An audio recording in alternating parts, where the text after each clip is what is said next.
जफर साहब बोलिए।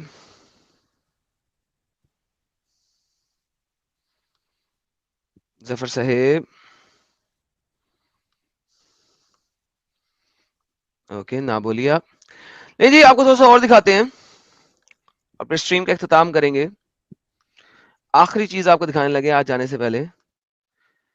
मैंने बहुत दफा ये पहले भी दिखाई हुई है, लेकिन अब फाइनली टाइम दिखा रहा हूं। जरा फोन को देखना शुरू कर दें, ट्रांसलेशन सामने है।